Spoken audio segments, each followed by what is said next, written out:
Entendes o que estás lendo? O podcast que te leva através das páginas da Bíblia. Livro por livro. Capítulo por capítulo. Uma exposição bíblica emocionante.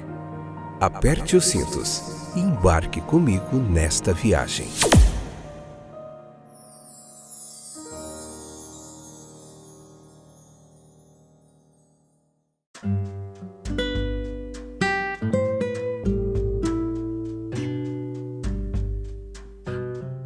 Olá, eu sou o Fábio, esse é mais um episódio do nosso podcast Entendes o que estás lendo. Que bom que você voltou. Se você veio aqui procurando estudo bíblico de qualidade, claro, objetivo, você está no lugar certo e eu quero te ajudar nessa jornada, beleza? Vamos juntos aprender mais um pouquinho hoje. Vamos falar sobre a amizade de Cristo, o episódio de hoje de Cristo com seus discípulos, com o seu povo. João capítulo 15, parte 3, episódio 139 hoje. Vamos lá, para a gente aprender. Vamos lá, mais um pouquinho da palavra de Deus. Então, a amizade de Cristo para com seu povo é um fato maravilhoso. Foi declarado por ele mesmo. Se você puder, leia o capítulo 15 e depois escute a nossa explanação para você compreender melhor o capítulo. A maravilha é aparente quando consideramos quem somos, quando refletimos que somos pobres, pecadores, indefesos, que não podemos, sem as garantias de Cristo, se aventurar a reivindicar ou esperar a amizade de Cristo, por nossos próprios méritos. Mas Jesus, ele não é apenas o melhor dos seres, ele é o Filho de Deus.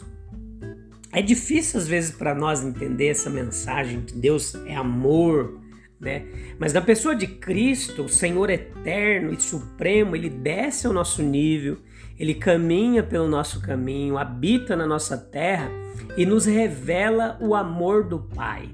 Ele é o amigo dos pecadores. A conversa dos homens uns com os outros geralmente indica o seu relacionamento.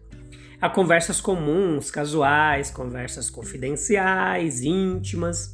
Há fala de conhecidos sobre assuntos comuns e há a fala do mestre para o servo transmitindo ordens. Há um discurso que se destaca em meio à amizade, assuntos de interesse ou preocupação pessoal, são várias as formas de se comunicarmos. Mas os verdadeiros amigos de Jesus sentem sua doçura e seu poder aplicado pelo Espírito de Deus. São as lições, os conselhos, as promessas de um amigo divino e fiel.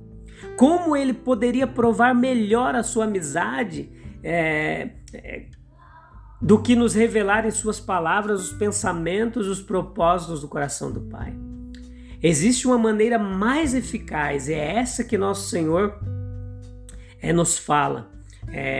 A abnegação é um alimento reconhecido no amor e na amizade quando elas são verdadeiras, quando a amizade é verdadeira.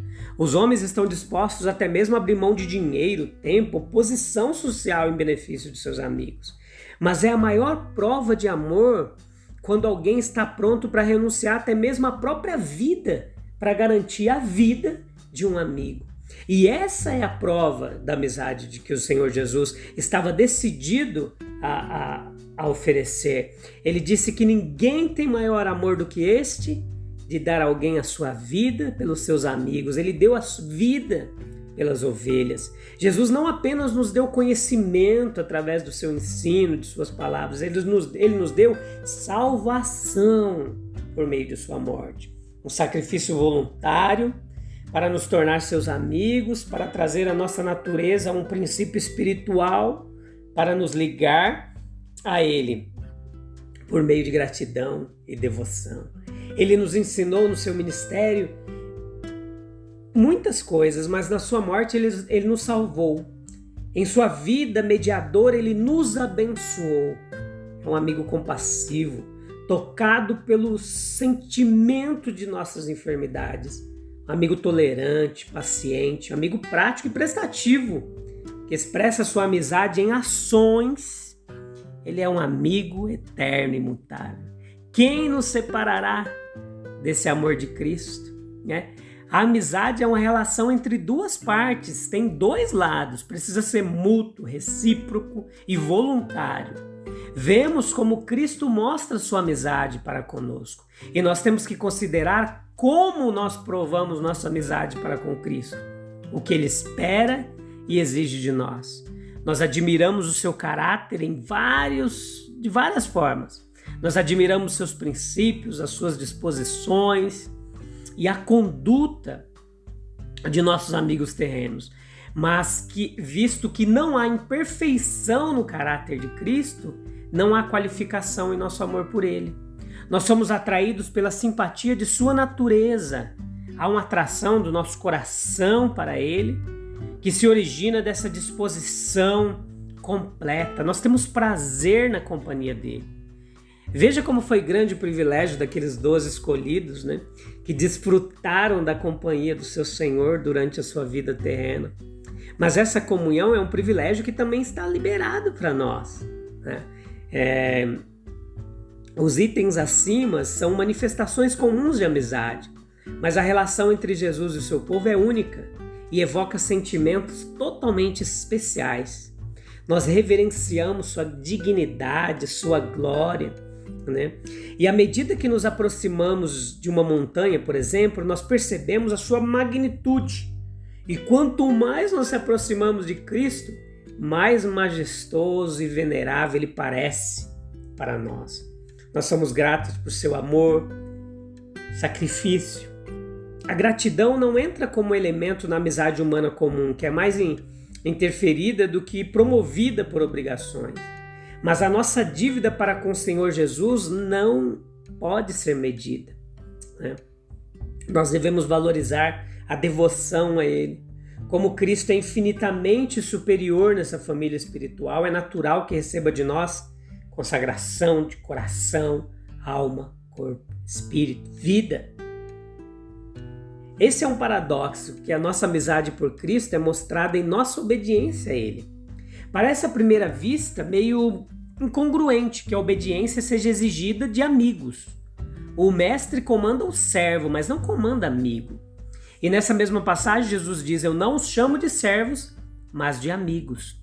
E aqui nós encontramos o motivo para a amizade que é apontada como a marca do verdadeiro discípulo. A nossa amizade para com Cristo é a base de nossa amizade mútua entre nós mesmos. Então entenda que nesse amor tudo está compreendido. Nisso está o cumprimento de toda a lei, né? O mandamento de Cristo é que seus discípulos se amem. E a verdadeira igreja de Cristo é uma sociedade onde ela é estabelecida por confiança recíproca e pelo amor fraterno. Aqui também nós encontramos o modelo da amizade cristã. Jesus falou: como eu te amei. E essa é a regra. Esse é o apelo de nosso Salvador. Porque um poder grande, ampliado e constante é necessário para neutralizar e derrotar isso. E temos esse poder no amor, manifestado e no mandamento proferido por nosso Senhor Redentor. Nós somos servos, mas também somos amigos, né? Aquele que começa como servo, muitas vezes avança em consideração até se tornar um amigo. Jesus deve ter notado repetidas vezes essa bela comparação do servo e do amigo. Seus discípulos também conheceriam casos semelhantes. Jesus e seus discípulos estão constantemente juntos e, portanto, o caminho foi feito para um sentimento de amizade. A ideia de um serviço amplo e eficiente está na base da parábola no início do capítulo. Os ramos são servos do tronco da videira. Observe que aqueles que são chamados de amigos não se sentem, portanto, na liberdade de falar eles mesmos como tais. Lembra de Paulo que na sua epístola aos Romanos, no comecinho, ele não diz Paulo, amigo de Jesus Cristo, mas ele diz Paulo, o servo de Jesus Cristo. A mente do apóstolo está cheia do trabalho que ele deve fazer como servo de Jesus. Quaisquer que sejam os nomes que tenhamos o direito de usar, quaisquer que sejam os privilégios, nunca nos esqueçamos de que estamos aqui para servir. Aquele que não é servo do Senhor Jesus Cristo, aquele que não está consciente de que sua vida é uma oferta para Jesus, meus amigos, nunca poderá ser amigo de Jesus. Eles entenderam claramente ali, os discípulos, que eles eram seus amigos. Era porque ele os selecionou e os designou para essa posição. Então, nem todos eram dignos de sua escolha. Entre aqueles que aderiram a ele, havia graus de apego, graus de mérito, graus de utilidade. Ao analisar o caso dos 12 apóstolos, observamos a sua chamada, que isso aconteceu no início do ministério público do nosso Senhor Jesus Cristo. Foi pela apresentação de sua própria pessoa, pela expressão de sua voz, que Jesus chamou seus apóstolos. Não houve apenas uma chamada externa, houve uma chamada exterior. Houve uma chamada interior, o chamado espiritual, que sentiam em suas almas e se identificaram e reconheceram prontamente. Depois eles foram nomeados, uma escolha gradual, mas foi formalmente concluída, quando após a ressurreição de nosso Senhor, ele os comissionou expressamente para ir entre os judeus, gentios, proclamando o evangelho da salvação pela fé e da obediência para a vida eterna. Assim, a sua vida espiritual começa por um chamado santo e eficaz. Ele chama e as almas de seu povo respondem. E enquanto Jesus chama o seu povo aos privilégios, ele os chama também ao serviço consagrado da nova vida. Ao ministério, uma missão, nem sempre um apostolado para todo verdadeiro cristão. Nossa obra para Cristo só é autorizada pelo próprio Cristo. Os primeiros apóstolos foram escolhidos e ordenados com um propósito. E o desígnio do Senhor era que eles fossem e dessem frutos. Nós vamos meditar mais sobre isso no próximo episódio, para nós concluirmos esse capítulo 15. Como eu tenho aprendido, e eu espero que você também tenha aprendido bastante através dos ensinos de Jesus Cristo. Tem muita coisa legal ainda para a gente ver. Eu te espero de volta. Temos um encontro marcado no próximo episódio para nós continuarmos meditando na Bíblia e aprendendo.